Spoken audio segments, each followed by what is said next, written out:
Ladies and gentlemen, another week has gone by, and there's probably a bunch of shit in movie news that you missed. I'm going to tell you what it is. Welcome back to The Garage. Gerald here with you. Of course, as always, this is the third or fourth entry that I've done in this series called Shit You Missed, which is basically a collection of the most popular news stories from the world of entertainment, but they are ones that I specifically care about and that jumped out to me. Some people have hit me up like, why didn't you talk about this or that or whatever, and it's probably because I don't care. However, there are some things that did happen this week that came out in the news that I do care about. Let's get started. First up, news out of Paramount Studios. Josh Cooley of Paramount Pictures confirmed that they do have no plans currently for a Transformers 1 sequel. Now, if you're a Transformers fan, all the way back from the 1980s, and obviously with the new films, starting with the Shia LaBeouf film and going through that whole franchise, which I really like. That first one is a bit of a guilty pleasure for me. It looks like your distributor cap's a little loose. But after that, really none of the sequels hit for me. And then in 2024, last year, Transformers 1 came out from Paramount, and it was an animated kind of origin story, which basically told the tale of Optimus Prime and Megatron essentially being brothers, best friends on their home planet, and how that kind of turned into what it became in traditional Transformers lore. It was terrific voice casting, it was funny and quirky, it had great action, the animation was stellar, and dare I say, it might be the best feature-length Transformers iteration that we've gotten as fans. So to hear they're not even thinking about doing a sequel makes me transform into an angry son of a bitch. You guys know Dwayne "The Rock" Johnson? If you smell that guy. Well, it's been a little weird for me because I do an awards-focused channel. I'm also a huge fan of his in the action movie realm, and even going back to the wrestling days, which of course I know he was active very recently, but for me, I stopped watching pro wrestling actively like in the early 2000s. So I've always been a fan of his for over 20 years now. But this year, there's been whispers and chatter of possible Oscar nominations for a film that he's going to be in this year from one of the Safdie brothers called The Smashing Machine. I'll tag it on this video because I did a trailer reaction when that trailer came out about a month ago. Well, now here's another one. Darren Aronofsky is looking to re-team with The Whale crew, that was, of course, his Oscar-nominated film and won for Brendan Fraser for Best Actor, and A24, the studio, and they are in talks to direct Dwayne "The Rock" Johnson in his next feature-length film, which is going to be called Breakthrough. The logline for that film says, in turn of the millennium Southern California, an alienated young man under the influence of a motivational guru whose intoxicating charm masks his morally questionable methods of manipulation and his own concealed darkness. A very vague but also kind of elaborate description for a logline for a movie that we've seen nothing about and we know nothing about. So it makes you wonder, is Dwayne "The Rock" Johnson going to be playing a bit of a cult leader here? So with the Safdie brother coming out this year, if this ends up happening with Darren Aronofsky, who is a director that has shown up at the Academy Awards in multiple occasions and multiple facets over various films in his filmography, that would be him on the resume for The Rock too. And then we also have heard rumors and tellings of The Rock being in the next Martin Scorsese film. I love him. Like I said, I don't know why I'm having trouble buying into The Rock as an awards caliber, award baity actor in Aronofsky, Scorsese, and Safdie brothers films. It seems like a weird thing that I dreamt about that is somehow real now. It doesn't matter what you think! Natasha Lyonne, who has most recently been in the series Russian Doll, which I believe is on Peacock. I never watched it, but I've heard great things about it. She had a little bit of chatter this past award season for her turn in His Three Daughters, which was a Netflix film that didn't end up materializing on the award circuit, but people loved her performance in it. Well, news came out this past week that she has been cast to play Joan Rivers in the new biopic based on Joan Rivers, the infamous comedian's life and career. See the little split screen there? I mean, you have the red hair, obviously, but of course, hair and makeup can do anything. The reason I wanted to mention this is because I think the casting is absolutely inspired, because not only can they really probably make her look a lot like Joan Rivers, she also has that kind of old Hollywood flair to her, Natasha Lyonne.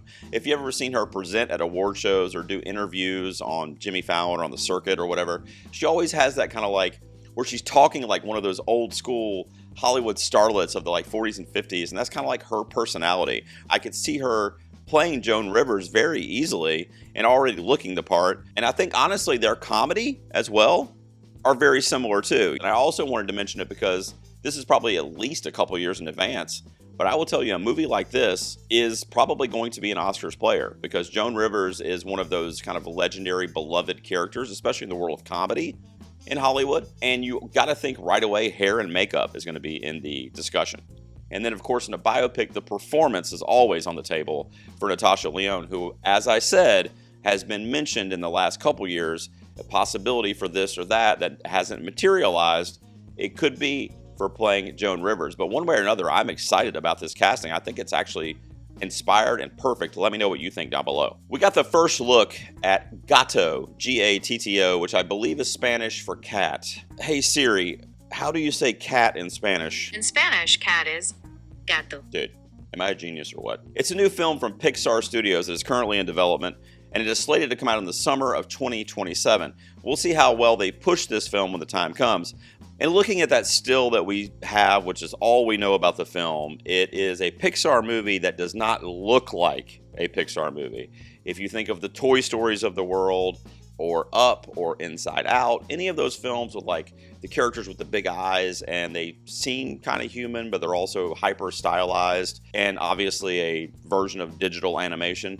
We're getting that here, but it is much more of a hand-drawn style. Discussing the film on Twitter said it is a new hand-painted style of animation, and it follows a black cat in Venice with a love of music who is shunned by locals due to superstitions, of course, being a black cat. The film is going to be directed by the same director for the film Luca, which was a Pixar film I enjoyed. And the first thing that I thought of immediately was Disney Pixar got together this past award season or this past year, 2024, and said, look guys, Flow out of Latvia is freaking amazing, which it was. It went on to win multiple awards on the award circuit.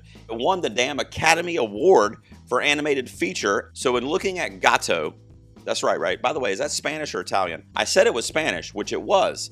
Hey Siri, how do you say cat in Italian? Gatto. What do you know? Well, I'm going to leave in the bit about it being the Spanish part because that made me look smart because I don't speak Spanish and I knew that. Apparently it's also Italian. Gatto coming in 2027. What do you guys think of that image? It looks kind of cool. I just did a review on this channel. I'll tag it on this video for you if you want to check it out for the new Celine Song film Materialist, which stars Dakota Johnson in the lead role of that kind of romantic comedy drama film that I actually really liked. Dakota Johnson did some interviews on the circuit for Materialist, and she was quoted as saying, Hollywood is a bit of a mess right now. And I thought to myself, holy shit, the sky is also blue. Here's her quote in part. It's hard when creative decisions are being made by people who don't even really watch movies or know anything about them. And that tends to be what's occurring a lot. When something does well, studios want to keep that going, so they remake the same thing. But humans don't want that. They want fresh, they want to feel new things and experience new things. So I don't know. I guess it's all just a bit of a mess right now, isn't it? Dakota Johnson, I already loved you, but you fucking nailed this. We just had the How to Train Your Dragon come out this past weekend, which was the box office leader. These remakes or reimaginings or legacy sequels, whatever the hell you want to call them, are using non-original ideas to essentially create new 2-hour projects that they can put into a theater that's making hundreds of millions of dollars. So from a financial standpoint, I'm not an idiot, and I realize that Disney or whoever else is doing it because it's keeping the studio alive and keeping them going and being able to do other things. If we get a movie like Sinners from Warner Brothers, right? Or we get Paul Thomas Anderson's One Battle After Another later in the fall, and those movies are great, and they go on to be awards players, and they're movies that we can put in our collection and we can watch frequently throughout the rest of our lives. And in order to get those kind of independent films from these up-and-coming, exciting filmmakers, we have to sit through a few months of a movie like How to Train Your Dragon, the remake, or Disney's Snow White, or whatever. To get those films, that's a trade-off that I'm willing to accept. But I also personally am over the remakes And I'm with Dakota Johnson because I love original ideas, but also because it's Dakota Johnson. Speaking of quotes that came out this past week, one that kind of tickled me, and I'm not even really bringing this up to make fun of this actress necessarily, although that's kind of what it's going to sound like because I don't think she meant to be funny, and I thought it was the most fucking hilarious thing I read this week. Candace Cameron Bure, of course, from Full House fame back in the 1980s and 90s, who is now an actress predominantly in Lifetime movies, Hallmark films, that kind of thing, and she's pretty popular on social media as well. She came out this past week on a podcast interview. She says she doesn't let her family watch scary movies inside her home due to not wanting to open the demonic portal and making her family susceptible to the demons portrayed in these films. Truthfully, I'm not a religious person, so I should say that up front and be fair about that. If you are, if you believe in God, if you believe in demons, if you believe in ghosts, if you believe in portals to hell or to a demonic realm, then that's cool. You can believe that, Candace Cameron Bure and anybody else. I think it's kind of crazy. We're worried about not watching something because the movie is going to become reality, essentially. Movies are the opposite of reality. They let us escape from the real world things that are happening in our lives. Now, again, I don't know what is going on outside of this universe. To be honest with you, I don't know what the hell's going on in this universe. I barely know what's going on in this garage. So I'm not trying to say that I do, and for all I know, demons are real, and for all I know, there are portals at various locations throughout the world, and we're living in fucking Stranger Things. But nonetheless, the tone that Candace Cameron had in that interview, and how obvious she believes what she's talking about, and how firm she is in her beliefs, is somewhat admirable, but also it really is fucking wild. If you're watching this or you're playing this video game or whatever, like that's a portal that could let stuff inside our home. Like I don't even want someone watching a scary movie in our house. Also, I don't watch the Hallmark Christmas movies because I'm afraid I'll be sucked into a portal and I'll be helping a fireman get a cat out of a tree for a blind lady that runs a coffee shop across the street. It's the perfect holiday romance. There's an apartment upstairs with a separate entrance. Do you allow cats? Allow them. We require them. The last story I'm going to end on is also the one that I was most excited about to hear this past week. It was reported initially on Deadline. Bill Pullman and Rick Moranis are set to reprise their respective roles as Lone Star and Dark Helmet in the new Spaceballs movie, which is going to be distributed from Amazon MGM. Not only did they announce the release and the casting for Spaceballs 2, which is set for also summer of 2027. It's going to be a busy summer season that year. But Mel Brooks also came out and released a bit of a teaser for the film, where it was an obvious play on Star Wars, which Spaceball is anyway. It's basically a parody of Star Wars, or at least inspired by that. And they did the whole like running credits crawl thing, and it was absolutely hilarious. The comedy writing for that 30 or 45 second thing was just freaking brilliant. And it was actually playing on something I was just talking about, and Hollywood's excessive overuse of the remake and the requel and sequels and non-original ideas, which of course Spaceballs 2 is not going to be that either. So there was a bit of like self-aware irony to the teaser as well. And Mel Brooks is an absolute gem, legendary, just funny man. After 40 years, we asked, what do the fans want? But instead, we're making this movie.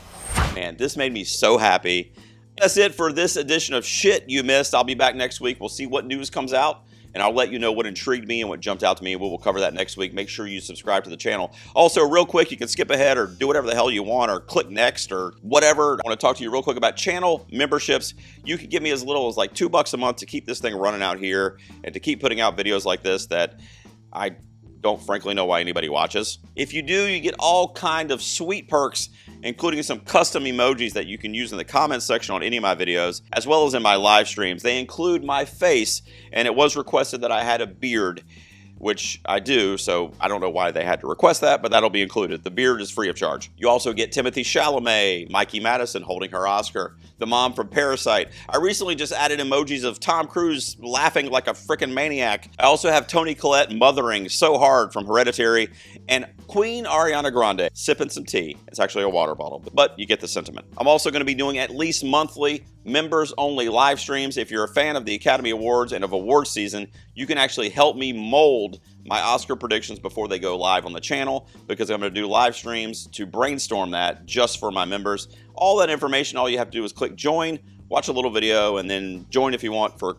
a couple bucks. You can look at it as buying me a beer a month. Now, it's a very cheap beer, which as long as it's cold, I'm good. Thanks for tuning in to Shit You Missed this week. I will see you guys next time in the garage.